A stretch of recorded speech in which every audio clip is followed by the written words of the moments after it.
ബോൺഫെയറിൻ്റെ ലിപ്സ്റ്റിക്കിൻ്റെ ഷേപ്പിലുള്ള ലിപ്സ് എന്ന പേരുള്ള ഒരു സ്ട്രോബെറി ഫ്ലേവേർഡ് ക്യാൻഡിയാണ് ഞാനിന്ന് ട്രൈ ചെയ്യാൻ പോകുന്നത്. പുഷപ്പ് ആൻഡ് ടേസ്റ്റ് എന്നൊക്കെ അവർ സൈഡിൽ എഴുതിയിട്ടുണ്ട്. ലിപ്സ്റ്റിക്ക് പോലെ പുഷപ്പ് ചെയ്തൊക്കെ നമുക്ക് ടേസ്റ്റ് ചെയ്ത് നോക്കാം. എന്തായാലും ഇതിൻ്റെ വില ശരിക്കും ഞാൻ മറന്നുപോയി കേട്ടോ. ക്വാണ്ടിറ്റി വന്നിട്ട് 14 ഗ്രാമാണ്. വില ഒരിടത്തും തന്നെ അവർ എഴുതിയിട്ടില്ല. ഇൻഗ്രീഡിയൻസ് ഇവിടെ കൊടുത്തിട്ടുണ്ട്. ആവശ്യമുള്ളവർക്കൊന്ന് പോസ് ചെയ്ത് വായിച്ച് നോക്കാവുന്നതാണ്. മെയ്ഡ് ഇൻ ചൈനയാണ് കേട്ടോ ഈ ബോൺഫയർ എന്ന് പറയുന്ന സംഭവം. ന്യൂട്രീഷണൽ വാല്യൂ സൈഡിലായിട്ട് കൊടുത്തിട്ടുണ്ട്. ഇതും ആവശ്യമുള്ളവർക്കൊന്ന് പോസ് ചെയ്ത് വായിച്ച് നോക്കാവുന്നതാണ്. ഇനി നമുക്ക് ഈ ഒരു എയർ ഫിൽഡ് പാക്കറ്റ് പുറമേ ഉള്ളതൊന്ന് പൊട്ടിച്ച് നോക്കാം. ഉള്ളിലായിട്ട് പണ്ട് നമുക്കൊരു പെൻസിലുണ്ടായിരുന്നു.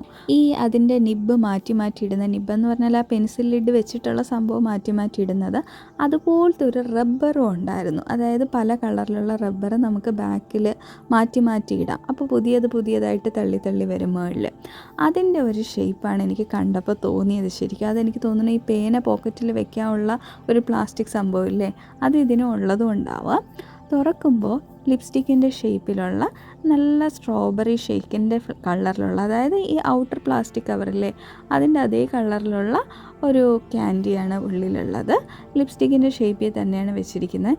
ഞാനിങ്ങനെ പുഷപ്പ് ചെയ്യാനൊക്കെ നോക്കിയിട്ട് ഇങ്ങനെ തിരുക്കി ലിപ്സ്റ്റിക്ക് പൊങ്ങി വരുമല്ലോ, അങ്ങനെയൊന്നും നോക്കിയിട്ട് വലിയ രക്ഷയൊന്നും ഇല്ല. സോ ജസ്റ്റ് അതിങ്ങനെ സ്റ്റേബിളായിട്ടുള്ള സാധനമാണ്. അതിലിങ്ങനെ റൊട്ടേറ്റ് ചെയ്യാൻ പറ്റുന്ന ഒരു സാധനമൊന്നുമില്ല. ഞാൻ ഒന്ന് ടേസ്റ്റ് ചെയ്ത് നോക്കിയായിരുന്നു. ടേസ്റ്റ് ചെയ്യുമ്പോൾ നോർമൽ സ്ട്രോബെറി ഫ്ലേവറിലുള്ള ഒരു ക്യാൻഡി, അതായത് പഞ്ചസാര നല്ല കട്ടിക്ക് കുറുക്കി എടുത്തിട്ട് ഇത്തിരി സ്ട്രോബെറി ഫ്ലേവറോട് ആഡ് ചെയ്തിട്ടുണ്ട്. അത്രയേ ഉള്ളൂ അതിൻ്റെ ടേസ്റ്റ് പറയുവാണെങ്കിൽ.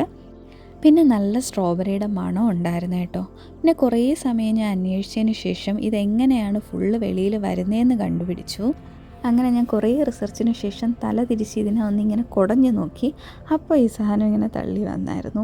ഇതിൻ്റെ ബാക്കിൽ ശരിക്കും ഹോളോയാണ്. അതുവഴി കൈയിട്ടിട്ട് തള്ളിയാൽ ഇത് പൊങ്ങി വരും കേട്ടോ. അത് വീണ്ടും ഞാൻ കുറേ റിസർച്ചിന് ശേഷമാണ് കണ്ടുപിടിച്ചത്.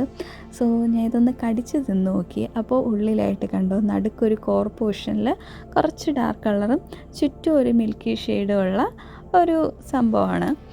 ടേസ്റ്റ് അങ്ങനെ നടുക്ക് പ്രത്യേകതയൊന്നുമില്ല. എല്ലാം ഒരുപോലത്തെ ടേസ്റ്റ് തന്നെയാണ്. പതുക്കെ അലിയിച്ച് തിന്നാം. ഈ കടിച്ചെടുത്തിട്ടായാലും അലിയിച്ച് തിന്നാം.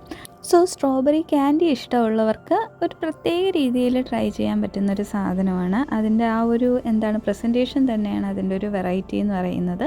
ഈ കൊച്ചു കുട്ടികൾക്കൊക്കെ വെറൈറ്റി ആയിട്ടുള്ള പ്രസൻറ്റേഷൻ ഇഷ്ടമാണല്ലോ. നമ്മുടെ ഈ പഴയ ജീരക മുട്ടായിയൊക്കെ പല രീതിയിൽ ടോയ്സായിട്ടും ഇല്ലാതെയൊക്കെ വരുമല്ലോ.